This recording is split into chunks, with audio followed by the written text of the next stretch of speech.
Hello, class 9. So, today we are going to talk about Golgi apparatus. Golgi apparatus, first, it was described by Camillo Golgi.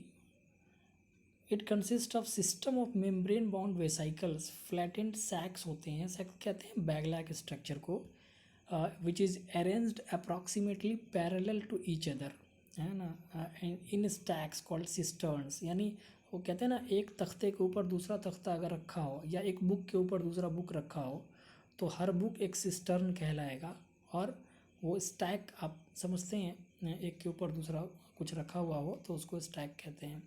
These membranes often have connections with the membranes of endoplasmic reticulum and therefore constitute another portion of complex cellular membrane system. अब कहता है कि ये समझने वाली बात है कि ये जो मेम्ब्रेन्स है इनके कनेक्शन होते हैं इंडोप्लाज्मिक रेटिकुलम के मेम्ब्रेन के साथ, और इसलिए इनका जो दूसरा पोर्शन होता है वो कॉम्प्लेक्स सेलुलर मेम्ब्रेन सिस्टम बनाता है। इससे क्या होता है, गोल्जी apparatus का जो अपना फंक्शन है वो फंक्शन करने में इसको फैसिलिटेट करता है। ये the material synthesized near the endoplasmic reticulum is packaged and dispatched to the various targets inside and outside the cell through the Golgi apparatus। यही मैं बात कर रहा था कि जो मटेरियल बनता है एंडोप्लाज्मिक रेटिकुलम के बाद, अब आप बताइए, एंडोप्लाज्मिक रेटिकुलम पर मैंने कल बताया था कि ये कहाँ पर होते हैं, जो रफ वाले होते हैं वो न्यूक्लियस के आसपास होते हैं। तो जब न्यूक्लियस के आसपास जो एंडोप्लाज्मिक रेटिकुलम है जिसके ऊपर रिबोसोम है वो प्रोटीन बनाएगा, और उसी प्रोटीन को ये गोल्जी बॉडी क्या करेगा, पैकेज एंड डिस्पैच, इसकी पैकिंग करेगा और उसको डिस्पैच करेगा उसके साइट पर, वेरियस टारगेट पर, inside and outside the cell through Golgi apparatus। तो मैंने कहा ना, इसके जो फंक्शन है उसके अकॉर्डिंग ही ये अपनी पोजिशनिंग कर रखा होता है। Its function include the storage, the modification, the package and packaging of the products in vesicles. छोटे छोटे जो गोले होते हैं उसमें इसको पैक करना। In some cases complex sugar may be made from simple sugars in the Golgi apparatus। अब जो छोटे छोटे शुगर्स होते हैं, सिंपल शुगर्स होते हैं, इनको जोड़ करके कॉम्प्लेक्स शुगर, ये काम गोल्जी apparatus में भी हो जाता है भाई। अब छोटी सी बात है, जहाँ पर पैकेजिंग हो रहा होता है वहाँ पर क्या होता है, आप जानते होंगे, ये जो डिलीवरी बॉयज़ होते हैं ये क्या करते हैं, छोटे छोटे पैकेट्स होते हैं सबको एक बैग में करके लेके आते हैं। वो जो अमेज़न वगैरह या फ्लिपकार्ट के जो लोग आते हैं, क्या होता है, अलग अलग पैकेट्स, और उसको छोटे छोटे पैकेट को मिला करके एक बड़ा सा बैग वो पीठ पे टांग के और मोटरसाइकिल से होके आ जाते हैं।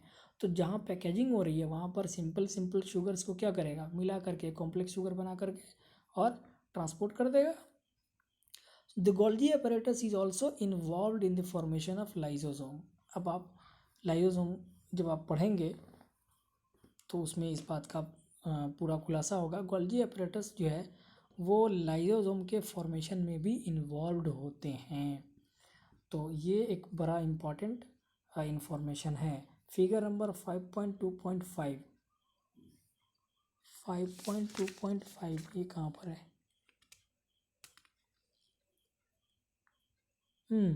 ऊपर ये रहा फिगर, देखिए आप, बुक का फिगर है।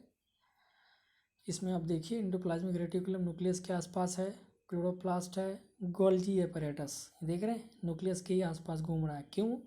क्योंकि वहीं पे प्रोटीन बनेगा, उसी की इनको पैकेजिंग करनी है ना। अब इम्पॉर्टेंट बात ये है कि जो कैमिलो गोल्जी साहब थे इनके बारे में भी कई इन्फॉर्मेशन है और कई बार पूछता भी है। Camillo Golgi was born at Corteno near Brescia in 1843. He studied medicine at the University of Pavia. After graduating in 1865, he continued to work in Pavia at the Hospital of St. Matteo. At that time, most of his investigations were concerned with the nervous system. उस समय तक nervous system पर ही ये work कर रहे थे, सारा इनका काम कन्फाइंड था इसी नर्वस सिस्टम पर। लेकिन 1872 आपको याद नहीं होगा क्योंकि हिस्ट्री आप उतना नहीं पढ़ते हैं। 1872 में आज भी इंडियन जो कॉन्स्टिट्यूशन है उसमें एक इम्पॉर्टेंट लॉ है, द कॉन्ट्रैक्ट एक्ट। ये इसी साल में बना था 1872 में, और अभी भी भारत के संविधान में ये एक्ट इसी नाम से जाना जाता है, द इंडियन कॉन्ट्रैक्ट एक्ट 1872। आप सोचिएगा कि यार भारत आज़ाद हुआ 1947 में, है ना, 1947 में, और ये लॉ कहता है 1872। ऐसा कैसे है? तो हमारा जब संविधान बना था तो दूसरे बहुत सारे देशों के कानून से चीज़ों को एज इट इज़ उठा के अडॉप्ट कर लिया गया था। तो ये इंग्लैंड का कानून था, इंडियन कॉन्ट्रैक्ट एक्ट, और यही वो कॉन्ट्रैक्ट है जिसके अंदर सारे मैरिज वगैरह के जो कॉन्ट्रैक्ट है या बिजनेस के कॉन्ट्रैक्ट है, सारा कॉन्ट्रैक्ट एक्ट इसी के अंदर अलग अलग सेक्शन, अलग अलग आर्टिकल में ये है। तो ये एक बड़ा इम्पॉर्टेंट ईयर था जिस साल he accepted the post of chief medical officer at the hospital for the chronically sick at Abbiate Grasso। इसी साल इनको चीफ मेडिकल ऑफिसर का पोस्ट मिला था, इन्होंने एक्सेप्ट किया था। He first stated his investigation into the nervous system in a little kitchen of this hospital। तो ये पहला जो इन्होंने इन्वेस्टिगेशन अपना पब्लिश कराया था, बताया था लोगों को, ये उसी हॉस्पिटल में ही अपने किचन में वो काम किए थे, which he had converted into a laboratory later on. बाद में जाकर के उसी किचन को इन्होंने अपना लेबोरेटरी बना दिया था। However the work of greatest importance which Golgi carried out was a revolutionary method of staining individual nerve and cell structure।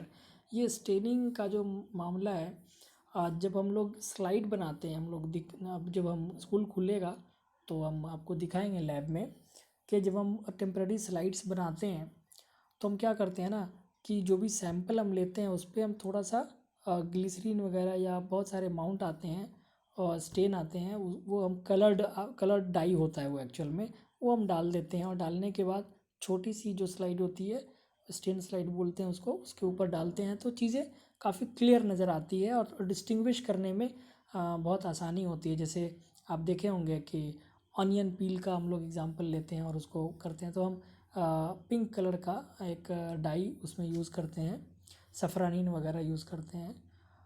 तो उससे क्या होता है कि हमारा जो साइटोप्लाज्म है और उसमें न्यूक्लियस है वो डार्क हो जाता है थोड़ा, तो आइडेंटिफाई करने में आसानी होती है। तो ये काम इन्होंने ही पहली बार किया था स्टेनिंग का, जिसमें सेल के स्ट्रक्चर हमें क्लियर नज़र आते हैं। This method is referred to as black reaction. This method uses a weak solution of silver nitrate and is particularly variable in tracing the process and most delicate ramification of the cell. Ramification कहते हैं जैसे एक pipe जब वो but जाता है कई छोटे छोटे पार्ट में, जिसे आप मान के चलो ये आपका हैंड है, हैंड एक नर्व से मान लीजिए, और आगे जाकर उंगलियों में वो रेमिफाई हो रहा है, मतलब बदल रहा है, एक पाइप छोटे छोटे पाइप में चेंज हो रहा है। रेमिफाई करना यही होता है, बट जाना। तो और फिर वो और बटे और बटे और बटे और बटे और बटे, तो बटते बटते क्या होगा, सेल वो जो पाइप है इतना पतला हो जाए कि कैपिलरीज हो जाए, है ना, एकदम सिंगल सेल्ड थिक हो। नर्व सिस्टम ऐसे ही होता है, बड़ा सा मोटा नस है, फिर वो क्या बोलते हैं, बटता है ना, रेमिफाई करता है, बटता है, उससे छोटा पाइप होते होते होते वो इतना पतला पाइप हो जाता है कि जिसको हम कहते हैं ब्लड वेसल्स। तो ये रेमिफिकेशन ऑफ सेल जो है वो उन्होंने पहली बार ट्रेस किया था। And all through his life he continue to work on these lines, modifying and improving this technique। Golgi received the highest honors and award in recognition of his work। He shared the Nobel Prize in 1906 with Santiago Ramon y Cajal for their work on the structure of nervous system। तो ये एक बड़े prominent scientist थे, काफ़ी अच्छा work रहा है इनका मेडिसिन की दुनिया में, और इन्होंने ही ये खोजा था गोल्जी एपरेटस को। तो ये आज की क्लास है आपकी, दैट आई थिंक गोल्जी साहब के बारे में जितनी इन्फॉर्मेशन थी इसको याद करके मैंने वो जो कॉन्ट्रैक्ट की बात करी, जस्ट टू रिमेंबर कि 1872 वो ईयर था जिस साल ये मेडिकल ऑफिसर का पोस्ट लिए थे। तो इसको रिलेट करने, जब आप किसी चीज़ से रिलेट कर लेंगे ना तो ईयर आप कभी भूलेंगे नहीं। तो इसलिए, वरना आप सोचेंगे यार ये लॉ वाली बात है यहाँ क्यों घुसेड़ दिए, तो वो ऐसी बात नहीं थी, बस याद रखने के लिए थोड़ा रिलेट करके आप पढ़ते हैं तो चीज़ें याद रहती हैं, तो इसलिए मैंने ऐसा किया था। अब आप चलिए मैं थोड़ा सा इसको रिवाइज करता हूँ।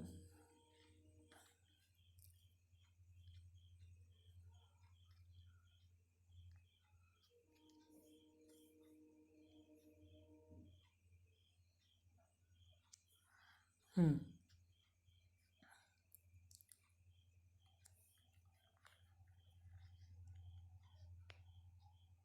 Golgi apparatus. Golgi apparatus consists of a system membrane-bound fluid-filled vesicles arranged parallel to each other in a stacks called cisternae, along with some large and spherical vacuoles. It was discovered by Camillo Golgi. It is absent in prokaryotes, mammalian RBC and sieve cells. तो ये भी एक important information आपको मिला कि prokaryotes में ये नहीं होते हैं। क्यों नहीं होते हैं? क्योंकि वहाँ बाउंडेड स्ट्रक्चर होते ही नहीं है। मैमेलियन आरबीसी में आप जानते हैं न्यूक्लियस नहीं होता, तो न्यूक्लियस जब होगा नहीं तो वहाँ आसपास भटकने का कोई मतलब नहीं है। गोल्जी अपरेटस का ये देखिए, गोल्जी का पूरा स्ट्रक्चर, इसको बनाइएगा।